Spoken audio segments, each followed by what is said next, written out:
Hello everyone, this is Mr. Obvious bringing you the obvious. So with the next presidential election looming, Democrats and the left wing have been eating each other alive. And recently, a Bernie Sanders video from 1985 has been uncovered, and it shows Bernie Sanders confessing that he's a full-on socialist. Let's go ahead and play the clip and see what good old Bernie Socialist Sanders has to say.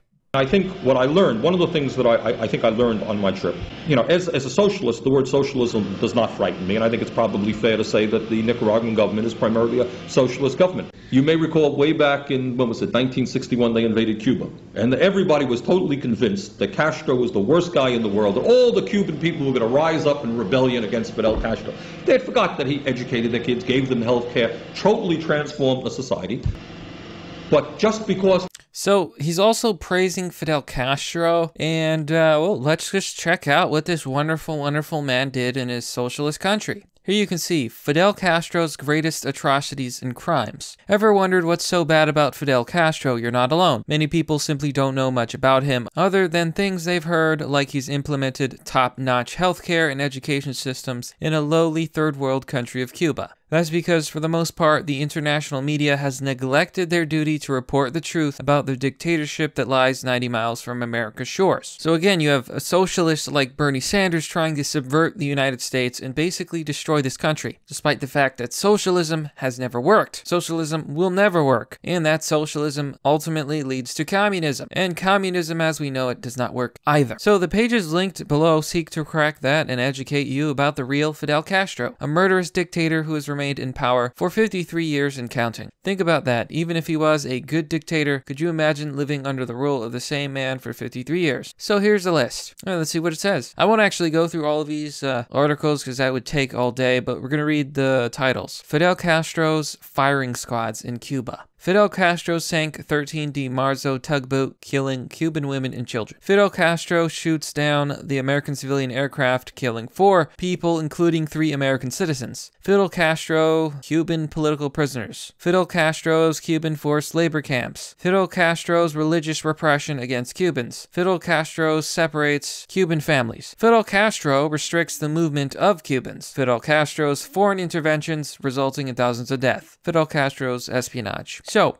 Castro is someone who's had firing squads, who hasn't been afraid to kill women and children, who's literally killed American citizens, who has political prisons, forced labor camps. Now that's the worst one of them all. A forced labor camp, I mean sure, kill someone, but to actually enslave them, to make them slaves, to take away their natural born rights, that, my friends, is the definition of socialism and communism. But just because Ronald Reagan dislikes these people does not mean to say that the people in their own nations feel the same way. How do you find the sincerity of Sandinista leaders? I was impressed. See, and that's a logical fallacy, as socialists ultimately commit constantly.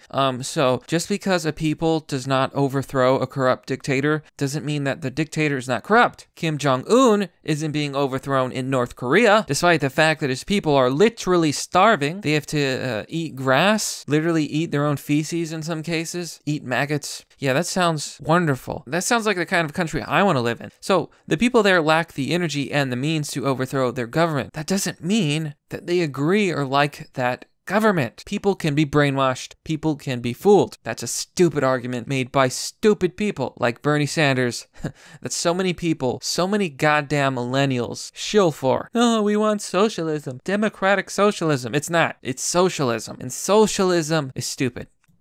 I was impressed by Father Descoto because he is a very gentle, very loving man. Ortega is an impressive guy. Ernesto Cardenal is a funny-looking guy. He's gray hair, and he really does remind you of a hippie. Did you have suggestions for them how they could organize their PR a little bit more effectively? I think yes. I mean, the point that I try to make to many of the people that I spoke to is they're getting killed in the American media. Mm-hmm. They just cannot compete. Reagan and his people are so sophisticated. They own the airwaves, of course. Reagan, the media, every time Reagan gives them a photo opportunity, thousands. Thank you, Mr. President. Thank you very much for telling us another lie. The media, of course, is not allowed to ask sharp questions of the president. That's not allowed. My point to Ortega is they are not getting their message of what they are trying to do out to the American people, and there's just no question about that. And they just don't have that kind of sophistication to understand how to manipulate the media. As you know, the White House has dozens of people who are trained. They are trained and well-paid people who are professional manipulators of the media. They have their contacts in CBS and NBC and ABC. That's what they're paid to do, and they do it very, very well. You know, Ortega is the president of a country of 3 million people. They have probably one television station. They have no sophistication. They have no knowledge as to when you call. You know, they call press conferences that the media can't even use here in the United States because it's the wrong time. You know, there's a whole science around this, which they're not aware of. They have contacts now they've hired a public relations firm in the United States, and they're trying to improve it. But the main point is, I think they have got to very greatly improve their ability to communicate with the average American, and that's what I said to them.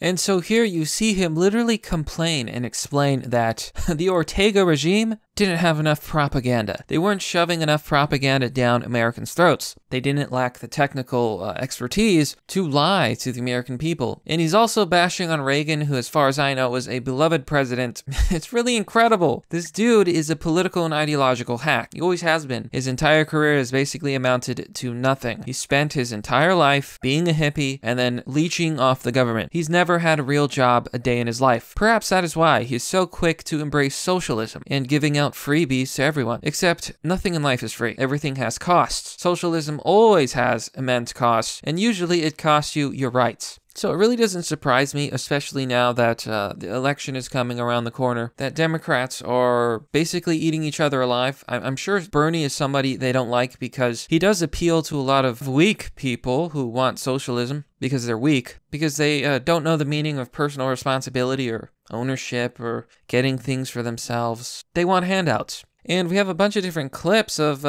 the true nature of Bernie Sanders. You know, in my mind, he was completely exposed when he took Hillary Clinton's side, even after the Democratic Party threw him under the bus, and when he gave away his stage to 2 black women or whatever, doing stupid protests. Big Polly says, there is more evidence that Sanders colluded with foreign powers than Trump did. And honestly, it's shocking, because I see a bunch of low IQ people here praising Bernie Sanders.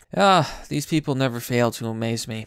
It's disturbing how we see all of this anti-Americanism, all of this propaganda, all of this brainwashing. But if you did like Bernie, I just want you to consider, do you really want this guy anywhere in politics with power? I know I don't. But that's merely the obvious. Well, that's all for now, folks. Let me know what you think about this video. There's actually more. I mean, Bernie Sanders has been seen singing with literal communists and socialists. Why do you think this man is so deluded? I don't know. You tell me. Anyhow, thanks for watching. I'll see you all next time.